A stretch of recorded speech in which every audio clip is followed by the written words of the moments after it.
Morning, friends. Today we're going to read a Sukkot story called Night Lights. And maybe you've read this book before, but I think it'd be a nice book as we start to celebrate Sukkot.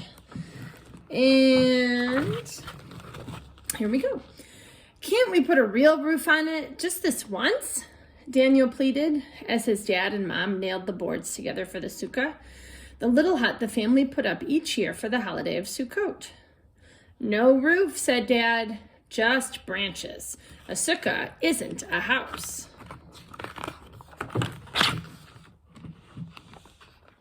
And we're supposed to see the sky through the roof, Daniel's big sister Naomi chimed in. She was in Hebrew school and liked to show off. That way, we remember our ancestors who left Egypt thousands of years ago. That's right, said Mom. They had to sleep in huts like this one when they stopped at night in the desert. Ooh, they must have been very brave, said Daniel.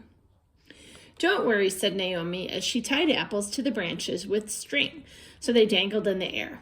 It'll be fun to sleep in the sukkah tonight, and we'll be all by ourselves this year, since Grandpa has a cold. I loved sleeping in the sukkah when I was a little girl, added Mom.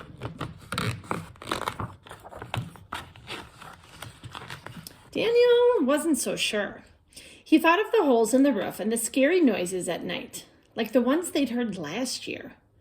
Could a bear climb up there? Or a wolf? He shivered as he piled fat squash, yellow and orange and green squash, lumpy and crooked squash onto the table. We're all done, said Dad. You're such good helpers.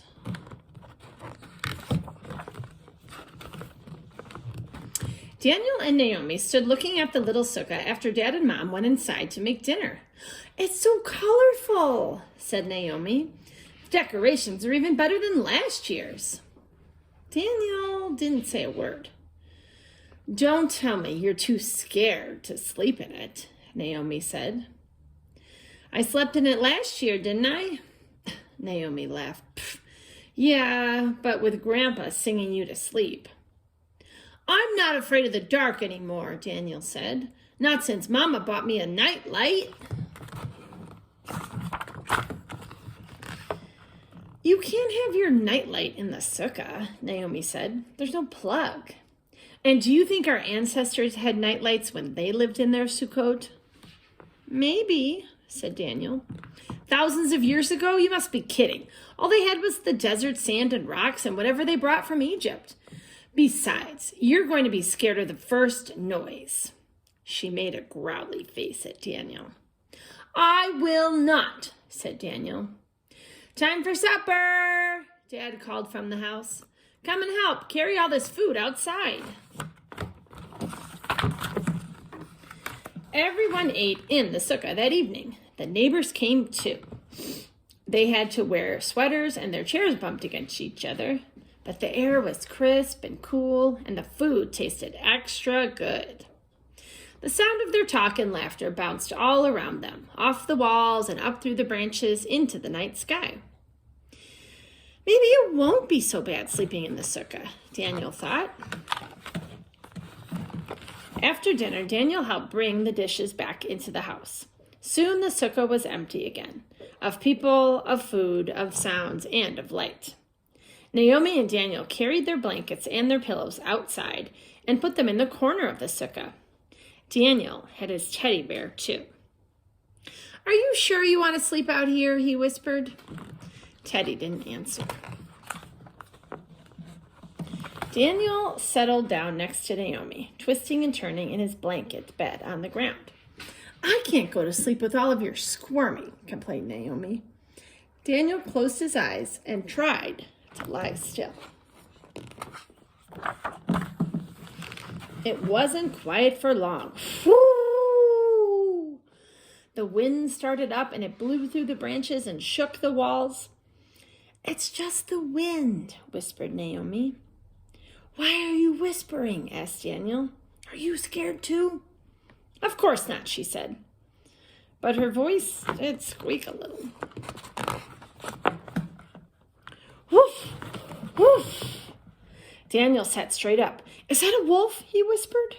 Naomi sat up too, and they listened together. "Oh, I think it's just a dog," she said. I think she buried herself in the blanket, pulling them tightly around her. Daniel lay down next to her, but he couldn't close his eyes. "It's spooky out here," he said. Naomi didn't answer. Daniel lay awake, his eyes searching every corner of the hut. He began to see faces where the squash were supposed to be. Mean, lumpy, grinning faces. He stood up, clutching his bear. It was so hard being an ancestor. Just then, Naomi put out her hand and tugged at Daniel. "Don't go, please," she said softly. "Keep me company." "I'm too scared," he said. "Aren't you?" "A little," Naomi admitted. She was quiet, staring at the sky through the branches. "You know, Daniel, maybe our ancestors did have nightlights in the desert." "But you said there was no plugs." I know, but..." She held up Daniel's covers. "Slide in here and look up." Daniel snuggled inside his blanket and looked up. Through the branches, he saw bright stars and a gigantic moon. "Night lights," answered Daniel. "Lots of them. And the moon, too." He smiled at all the sparkling lights. He'd never noticed how many there were. The sky was full of them. "Our ancestors had the first night lights," said Naomi. Daniel felt warm and cozy now next to Naomi.